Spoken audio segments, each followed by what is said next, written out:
Late last night and early today, at my direction, the United States Armed Forces conducted an extraordinary military operation in the capital of Venezuela.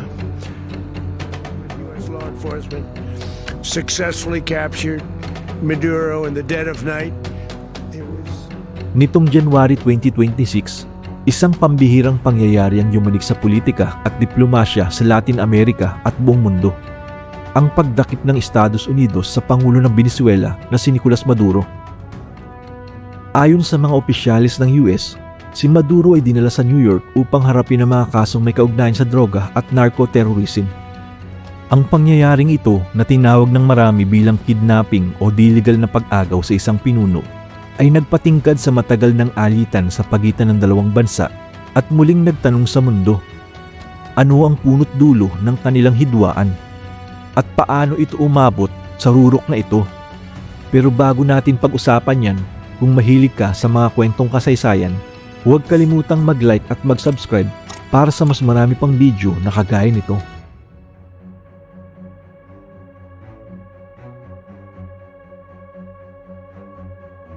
Ang ugat ng hidwaan sa pagitan ng Estados Unidos at Venezuela ay maaaring masundan pabalik sa unang kalahati ng ika-20 siglo.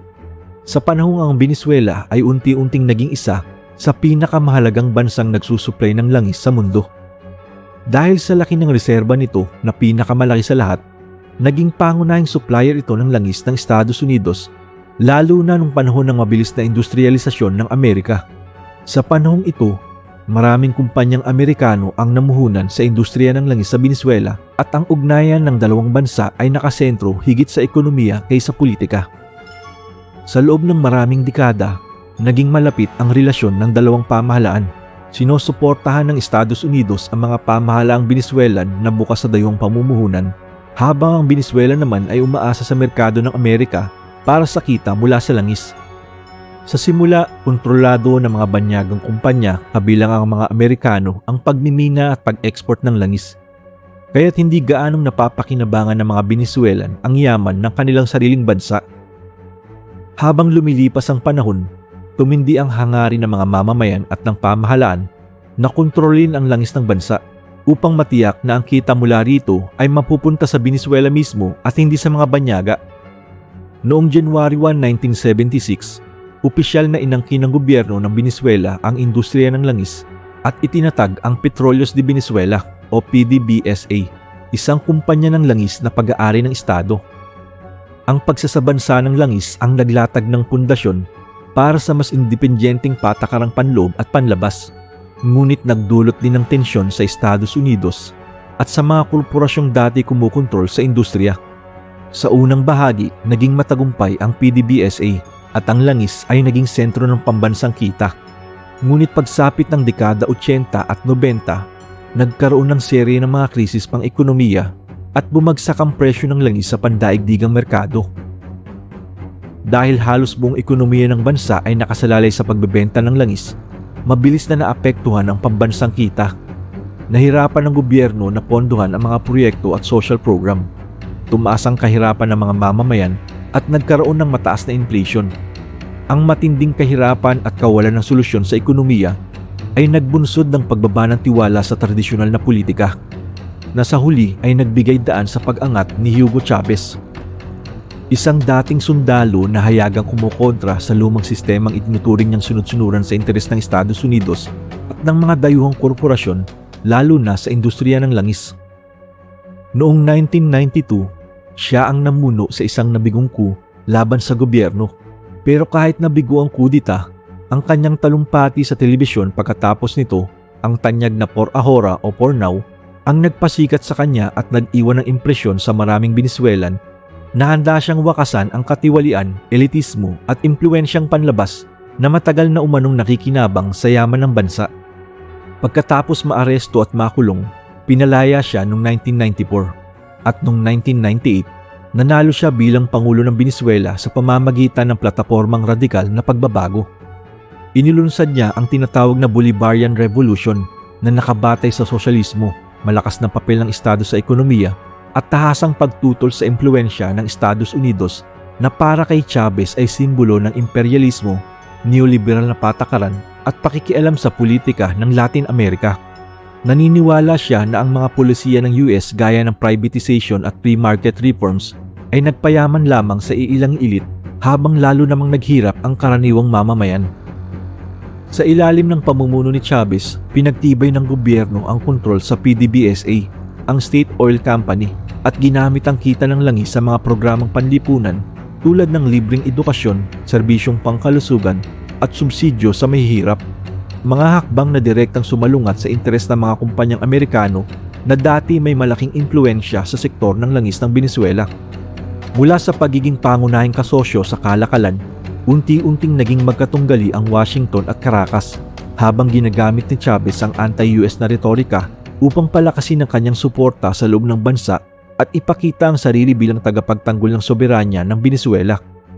Noong 2002, pansamantalang napatalsik si Chavez dahil sa kudita na lalong nagpatindi ng kanilang hinala na may panlabas na puwersa, lalo na ang US, na nais siyang patalsikin dahil sa kanyang mga patakalang laban sa kanilang interes, bagamat hindi napatunayang Amerika talaga ang nasa likod nito.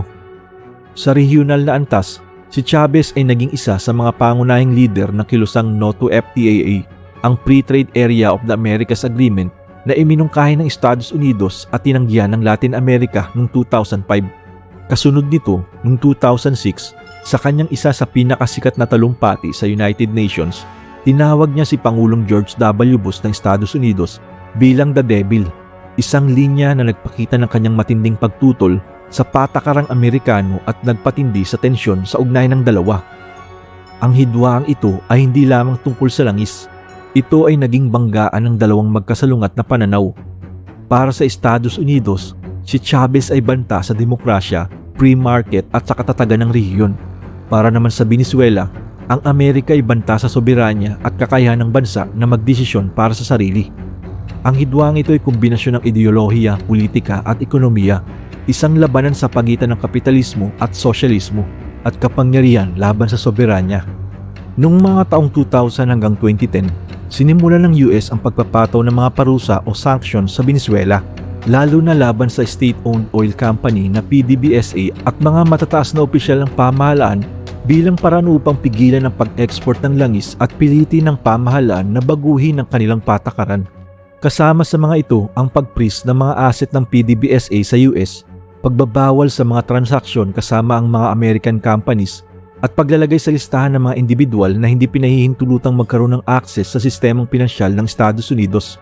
Ang mga hakbang na ito ay bahagi ng mas malawak na layunin ng Washington na bawasan ang kita ng langis ng Venezuela.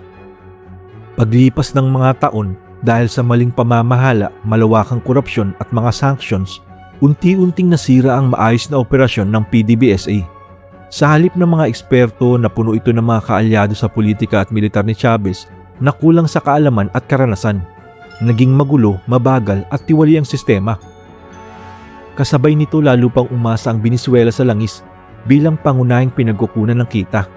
Noong 1998, mga 71% ng kabuuang export earnings ay mula sa langis, at pagsapit ng 2013, halos 98% na nito ay langis na lamang. Kaya nang bumagsak ang presyo ng langis sa pandaigdigang merkado noong 2014, mabilis ding bumagsak ang ekonomiya ng Venezuela. Matapos mamatay si Chavez noong 2013, pumalit bilang Pangulo ang dating Vice-Presidente na si Nicolas Maduro na kalaunan ay nanalo rin sa eleksyon.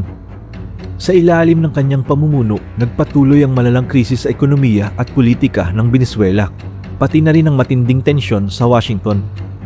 Sinubukan ng kanyang gobyerno na solusyonan ang krisis sa ekonomiya sa pamamagitan ng pag-imprenta ng mas maraming pera. Pero imbis na gumanda ang sitwasyon, nagdulot ito ng matinding hyperinflation o sobrang pagtaas ng presyo ng mga bilihin na umabot sa milyon-milyong % pagsapit ng 2019. Ang pera ay halos wala ng halaga. Kailangan mo ng 5 milyong bolivar para lamang makabili ng 1 kilo ng kamatis. Sa gitna ng hyperinflation, kakulangan sa pagkain at pagbagsak ng halaga ng pera, lalong lumala ang galit ng mamamayan laban sa pamahalaan ni Nicolas Maduro. Araw-araw humahaba ang pila para sa bigas, gatas at gamot. Ang sahod na kinikita ng isang manggagawa sa loob ng isang buwan ay minsan hindi na sapat para sa isang araw na pagkain. Habang ang karaniwang Venezuelan ay nakikipaglaban para mabuhay, patuloy namang pinatitibay ng gobyerno ang kontrol nito sa kapangyarihan. Ang oposisyon ay tinutugis, ang mga kritiko ay kinukulong, at ang media ay nililimitahan. Para sa Estados Unidos at sa maraming bansa sa kanluran, unti-unti nang nagiging authoritarian ang pamumuno ni Maduro. Noong 2018, muling nanalo si Maduro sa isang eleksyong tinawag ng US, European Union at ilang bansa sa Latin America bilang hindi malaya at hindi patas. Dahil dito, hindi kinilala ng Washington ang kanyang pagkapanalo. Pagsapit ng January 2019, naganap ang isang kritikal na sandali sa hidwaan. Inilala ng Estados Unidos si Juan Guaido, ang pinuno ng National Assembly, bilang interim president ng Venezuela. Para sa US, ito ay hakbang para ibalik ang demokrasya. Para sa gobyerno ni Maduro, ito ay tahasang pakikialam at pagtatangka ng dayuhang kapangyarihan na pabagsakin ang lehitimong pamahalaan. Kasabay nito, lalo pang pinatindi ng Estados Unidos ang economic sanctions. Tinarget hindi lamang ang PDVSA, kundi pati ang Central Bank, mga barkong nagdadala ng langis, at maging ang mga bansang patuloy na nakikipagkalakalan sa Venezuela. Ang resulta, halos tuluyang naputol ang kakayahan ng bansa na magbenta ng langis sa pandaigdigang merkado, ang tanging pinagkukunan nito ng dolyar. Dito nagsimulang humanap ng bagong kaalyado ang Venezuela. Lumapit ito sa Russia, China, Iran at Turkey, mga bansang may sariling tensyon sa Estados Unidos. Para sa Washington, ang paglapit na ito ay nagpatibay sa paniniwala na ang Venezuela ay nagiging bahagi ng mas malawak na anti-US bloc sa pandaigdigang politika. Noong mga sumunod na taon, pinalakas ng US ang mga kaso laban kay Nicolas Maduro. Inakusahan siya ng pamumuno sa tinatawag na Cartel of the Suns, isang umano'y network ng matataas na opisyal ng militar at pamahalaan na sangkot sa drug trafficking papuntang Estados Unidos.